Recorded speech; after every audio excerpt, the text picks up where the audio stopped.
2024 का रिजल्ट जारी हो चुका है और इस वक्त बिलासपुर की पूर्वा अग्रवाल ने बाजी मारी है। आपको बता दें कि बीएसटीवी पर पूर्वा अग्रवाल खास बातचीत भी करती नजर आएंगी।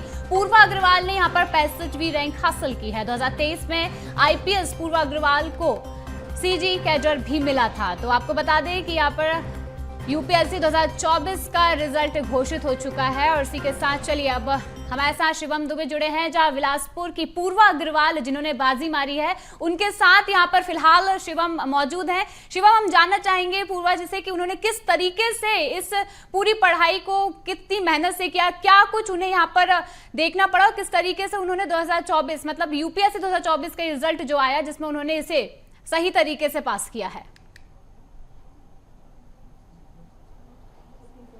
जी बिल्कुल, देखिए छत्तीसगढ़ के लिए आज बेहद ही गर्व का विषय है क्योंकि पूर्वा अग्रवाल 65वीं रैंक हासिल की है। बड़ी मेहनत करके पिछले बार भी इन्होंने यूपीएससी में अच्छी रैंक हासिल की थी, एक बार फिर से यूपीएससी में बाजी मारी है। मैम, सबसे पहले तो बहुत सारी बधाई। और इस पूरे 189वीं रैंक से लेकर के अब 65वीं रैंक तक का सफ़र कैसा रहा आपका? Thank you so much sir. मेरा सफ़र तो जैसे पहले अटेम्प्ट्स में था, मेरा फोकस वही रहा कि जो भी मेरे मिस्टेक्स हैं उनको मैं आइडेंटिफाई करके कोशिश की कि मैं फुलफिल कर पाऊँ, तो वही मेरी स्ट्रैटेजी रही। इस पूरे आपके अचीवमेंट का श्रेय किसको जाता है? बचपन से लेके अभी तक किस तरीके से आपने पढ़ाई की, श्रेय किसको जाता है? कोई गुरु आपका जो कि इसमें काफ़ी मदद किया हो आपकी? सभी ने बहुत ज़्यादा सपोर्ट किया। मेरे मम्मी पापा, दीदी ने और मेरा फ्रेंड मोनू जो मेरा बेस्ट फ्रेंड था जेएनयू में, इन चारों का बहुत ज़्यादा सपोर्ट रहा, कांस्टेंट सपोर्ट रहा और इनके कारण ही ये पॉसिबल हो पाया। इस रिज़ल्ट के पहले आईपीएस, अब आईएएस, तो क्या कुछ बदला है आपके नेचर में, क्या बदला है? और जब आप आईपीएस बन चुकी थी तो फिर आईएएस बनना क्यों ज़रूरी लगा आपको? क्यों फिर से परीक्षा और फिर से एक अचीवमेंट? आईपीएस मिलके भी मुझे बहुत खुशी हुई थी क्योंकि वो भी देश की सेवा करने का एक बहुत अच्छा जरिया है। पर मुझे ऐसा लगा कि मेरी ज़्यादा रुचि आईएएस में थी। जब से प्रिपरेशन स्टार्ट की थी तब से सपना यही था कि आईएएस बनना है, तो इसलिए मेरे अटेम्प्ट भी बचे थे और मौका भी था, तो फिर मैंने कोशिश की कि इस बार फिर से एग्ज़ाम दिया जाए। एक युवाओं के लिए बहुत भ्रांति होती है कि ये रहता है कि जो आईएएस की पढ़ाई पढ़ रहा है उसको बहुत मेहनत करनी पड़ती है, 20 घंटे पढ़ना पड़ता है, 18 घंटे पढ़ना पड़ता है। आप कितने घंटे पढ़ती थी और कितना आसान था आपके लिए, कितना मुश्किल था आपके लिए ये क्रैक करना? ऐसे 18-20 घंटे तो पढ़ाई मैंने नहीं की थी। मेरा नंबर ऑफ आवर्स फिक्स नहीं होते थे। वो एग्ज़ाम के किस स्टेज पे हूँ अभी, अगर एग्ज़ाम पास है तो ज़्यादा देर पढ़ लिया, एग्ज़ाम अभी जस्ट एक स्टेज सपोज प्रीलिम्स हुआ है, मेंस में भी टाइम है तो थोड़ा धीरे पेस होता था मेरा, वैसी मेरी स्ट्रैटेजी होती थी। पढ़ाई का क्या शेड्यूल रहा है युवाओं के लिए? कोई संदेश ऐसा जो आप बता सकें कि नहीं आप इस दिशा में तैयारी करेंगे, इतने घंटे तैयारी करेंगे तो आपका ये भी क्रैक हो सकता है, बहुत मुश्किल नहीं हो? हाँ बिल्कुल, ऐसे इम्पॉसिबल तो नहीं है क्योंकि हम और आप जैसे लोग ही इस एग्ज़ाम को दे रहे हैं और क्लियर कर रहे हैं। तो सबके लिए मेरा यही एडवाइस रहेगा कि अपने जो स्ट्रेंथ्स और वीकनेसेस है उनको आइडेंटिफाई करिए, जो उनको सूट होता है। जैसे मैं रात को ज़्यादा पढ़ना प्रेफर करती थी, मॉर्निंग में उतना नहीं, तो किसी किसी को मॉर्निंग में ज़्यादा इफेक्टिव लगता है। तो जैसा जिसका शेड्यूल बने, जो जिसको पर्सनली सूट करे वैसा करे।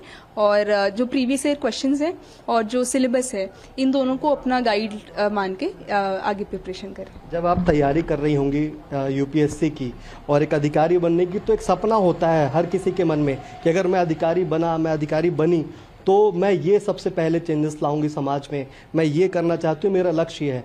तो पूर्वा अग्रवाल का लक्ष्य क्या है?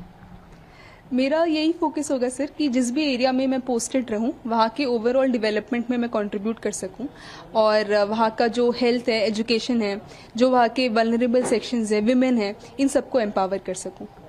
और क्या लक्ष्य आप रखना चाहेंगी? क्योंकि एक महिला जब समाज के सबसे उच्च अधिकारी यानी प्रशासन के सबसे उच्च अधिकारियों की सीट में बैठती है तो महिलाओं के लिए कुछ खास करने की उसकी उम्मीद रहती है। आप भी एक युवती हैं, महिला हैं, तो महिलाओं के लिए क्या विशेष रहेगा? मेरी कोशिश ये रहेगी कि उनका जो हेल्थ है, उनका जो एजुकेशन है और उनकी जो सेफ्टी है, ये 3 मेन पैरामीटर्स पे मैं काम कर पाऊँ और उनका स्टेटस इम्प्रूव कर पाऊँ। बहुत बहुत बधाई मैम। हमारे साथ इनके पिता भी हैं।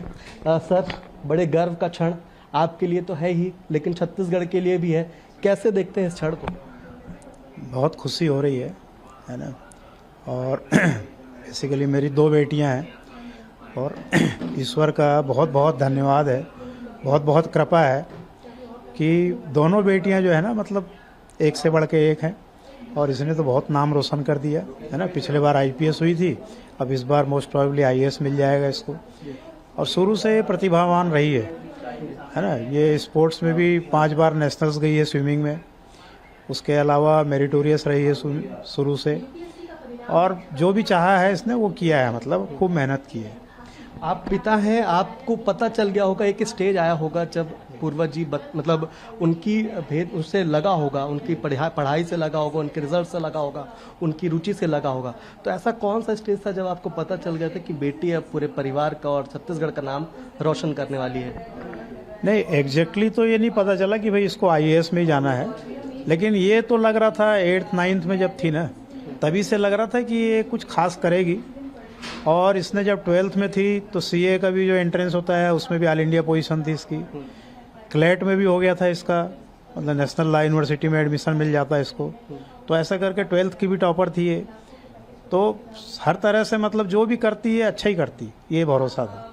कोई ऐसी याद जुड़ी हो बचपन की पूर्वा जी के साथ कि उस समय पे मतलब वो इतनी रुचि दिखा रही थी पढ़ाई के लिए और ये लग रहा था कि नहीं ये डॉक्टर बनेंगी, अधिकारी बनेंगी, ऐसी कोई याद आपके मन में, या फिर जो अब हमेशा के लिए यादगार रहने वाली है, ऐसी कोई याद बचपन को लेके? नहीं, बचपन से ही मतलब जो है ना, इसका ओरिएंटेशन जो था ना किसी पर्टिकुलर के तरफ तो नहीं था, लेकिन हमको इतना भरोसा था कि जो करेगी बहुत अच्छा करेगी, ये था भरोसा। और ये जब इसने ग्रेजुएशन किया उसके बाद जब इसका ओरिएंटेशन चेंज हुआ कि भी मेरे को आईएएस देना है करके, तब लगा कि भाई थोड़ा टफ टास्क है करके, लेकिन इसने खूब मेहनत की और दिन पर दिन जो है ना इसकी मेहनत जो है ज़्यादा बढ़ती गई और उसका फल भी मिला इसको। तो ये मतलब ग्रेजुएशन के बाद इसका मेन ओरिएंटेशन हुआ, नहीं तो पहले इसका नहीं था। इसका था कि भाई मैं कोई मतलब कॉमर्स से रिलेटेड कोई जॉब कर लूँ या मतलब इस टाइप से था, तो लेकिन उसके बाद इसका चेंज हुआ। आप पिता हैं और बेटी को बढ़ाने का सबसे बड़ा श्रेय जाता है पिता को, तो एज मतलब उनके पिताजी के तहत आपने मतलब क्या उनको मोटिवेशन दिया? कभी समय पे ऐसे जरूरत पड़ी हो उनको आपकी, आपने कैसे प्रोत्साहन दिया कि नहीं अभी और आगे बढ़ना है?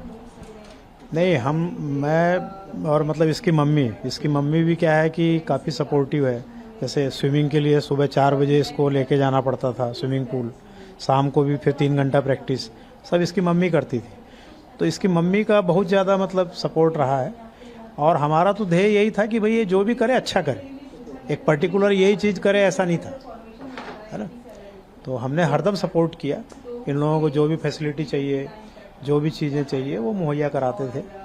और बाकी एक्सपेक्टेशन कोई ऐसे बहुत ज़्यादा नहीं रहते थे कि भाई आपको यही करना है वाला, लेकिन जो करो अच्छा करो मतलब। तो ये पूर्वा अग्रवाल के पिता हैं जिन्होंने बचपन से लेकर अभी तक पूरा ध्यान रखा, शिक्षा को लेकर के जब ज़रूरत पड़ी तब उन्हें समझाया बुझाया। लेकिन पूर्वा अग्रवाल जो कि 65वीं रैंक ऑल इंडिया में हासिल कर चुकी हैं। इसके अलावा छत्तीसगढ़ के 2 और ऐसे होनहार छात्र हैं, वो जगदलपुर की मानसी जैन भी हैं जो कि 444वीं रैंक हासिल की है उन्होंने।